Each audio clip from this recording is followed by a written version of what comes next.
Hey, this is Ethan with ComTech.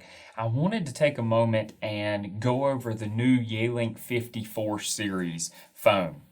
We are going to be going directly down this help sheet that we give out with all of the new phones as well as some of the older phones. You guys probably have this sheet. If you do not have this sheet, please go either to our website, comtechnc.com. You can grab it from there, or if you look in the link below, we'll have it there, of course. Now, again, we're going straight down this sheet. So the first thing on this sheet is making a phone call. You simply pick up the handset or press the speakerphone and dial a 10-digit number. Pretty straightforward. The big things you want to think about here, and they're actually highlighted in red on the sheet, is you don't need to dial 9 and you don't need to dial 1. And you don't need to pick up a line. You'll notice that you actually don't have any lines here like a traditional phone system. They're areas for parks, which we'll go over in a minute, but no lines. So when you pick up the handset, it automatically is smart enough to say, I'll grab the available line and we'll make a phone call. Again, don't dial 9, don't dial 1, don't pick up a line, just dial 10 digits. Pretty straightforward. Ending a call is the next line. Again, even more straightforward. Hang up the handset or press the speakerphone button. Either way, they'll both end the call. Redial and instant redial, I like to cover these together. So your redial button is actually the arrows here that are pointing towards themselves. If you click it, you're going to notice it'll pick up your place calls, your most recent calls.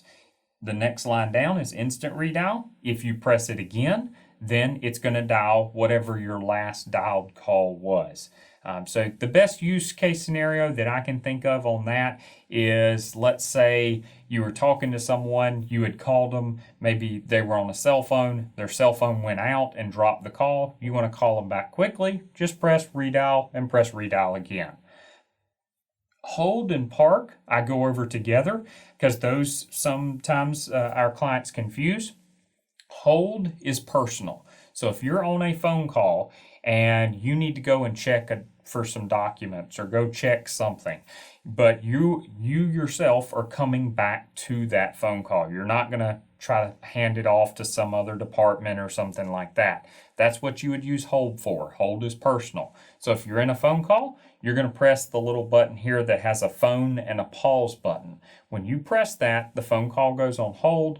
The caller hears hold music. You go check whatever you need to check. When you come back, press the same button.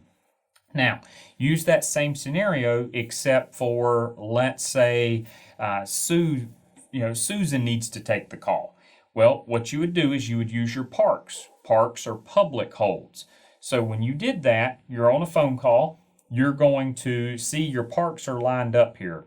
Depending on your company, you're going to have anywhere from 1 to 5 parks. A lot of our companies have only 3 parks. Parks, when they're green, that means no one's in them. So that parking lot is available. So you're in a phone call, you're going to press the park button, and you don't have to hit transfer or anything. You just hit the park button. When you hit that, the park button will light up red. The phone call will go in the parking lot. Again, the caller's hearing hold music. You then call Susan and say, hey, so-and-so's on park 1. If you look at Susan's phone, Susan, her park will be lit up red. She presses the park call, it goes to her, and that parking lot again becomes available. Pretty straightforward. The biggest thing, hold is personal, park is public. So park is a public hold. Hopefully that makes sense. Intercom, this is something I don't see used as much anymore, but we still cover it. Let's say you wanted to see if Susan was in her office without trying to call her. You didn't want her phone to actually ring. You instead wanted to go straight into Susan's speakerphone and say, hey, Susan, are you in there? What you would do is you would press star 50 and whatever Susan's extension was. In this example, let's say it was 100, so you would do star 50 and then do 100. And when you dialed that, you would go straight into Susan's speakerphone and you could say, hey, Susan, are you in there? Pretty straightforward. Transfer and transfer directly to voicemail. I'll cover these together. Let's say you're in a phone call. You want to transfer, again, let's use Susan at extension 100. That's the easiest. You're in a phone call. When you want to transfer a call, you're going to choose this button here that has a phone with an arrow towards another phone.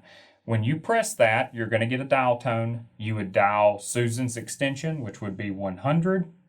And then, here's the kicker, make sure you hit transfer again. So hitting transfer the second time is what sends the call through. That's the part that I see our clients miss. They'll only hit transfer once, so you do have to hit it twice to begin the transfer and then to end the transfer. So transfer 100, transfer. Transfer directly to voicemail.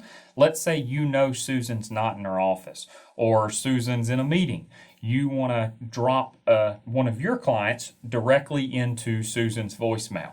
So what you would do, you have a phone call going, you're going to press transfer, you're going to press the number key 7 and then her extension, which is 100, and then again hit transfer for the second time.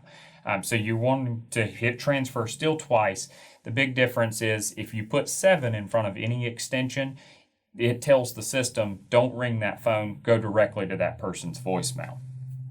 Conference, if you are on a phone call, these buttons down here at the bottom are what we call soft keys, and they actually change based upon what you're doing. So one of them will be CONF, which stands for conference. So you're in a phone call, let's say you wanted to conference in someone internal or someone external, you'll press the conference button, I believe it's this one. When you press that, you'll get a dial tone. Dial the internal extension or the external number. When that person answers, again, press the conference button, and you actually see both calls come on the screen and they'll merge there. So you can see who's on the call. You can, of course, then split it back out if you need to as well. Checking voicemail remotely.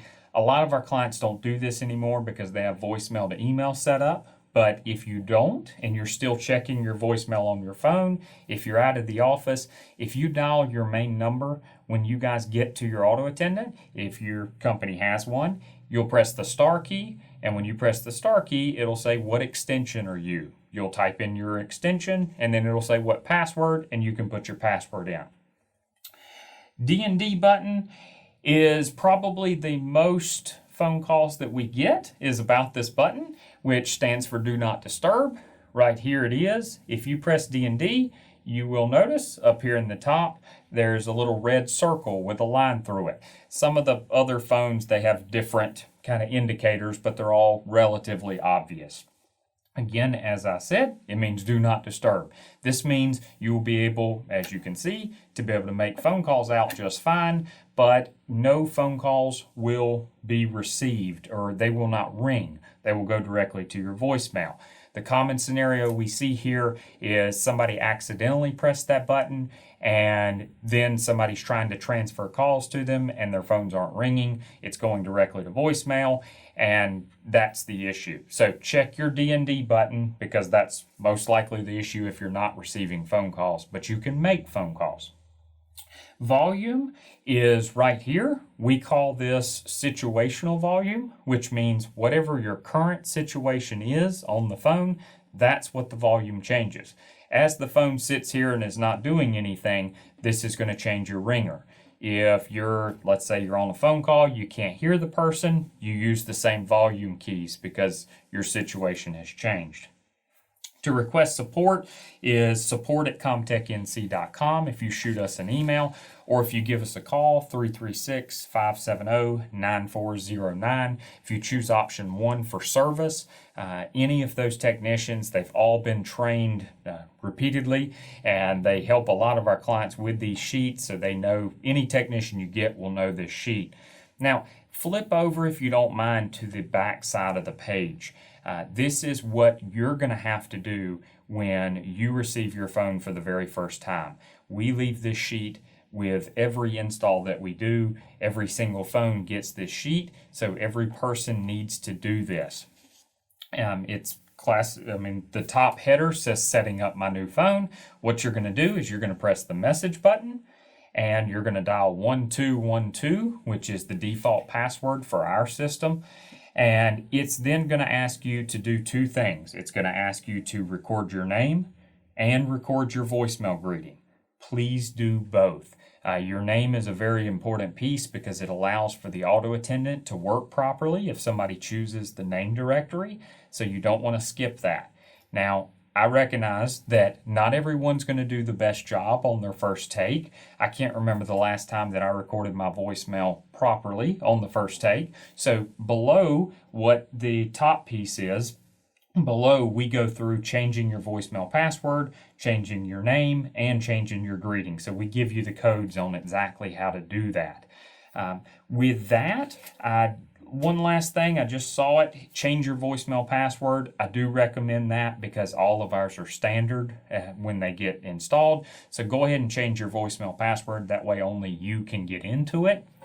If you have any questions whatsoever, again, feel free to look at the very bottom of the sheet, support@comtechnc.com, or again, our main number, the 570-9409. Have a great day.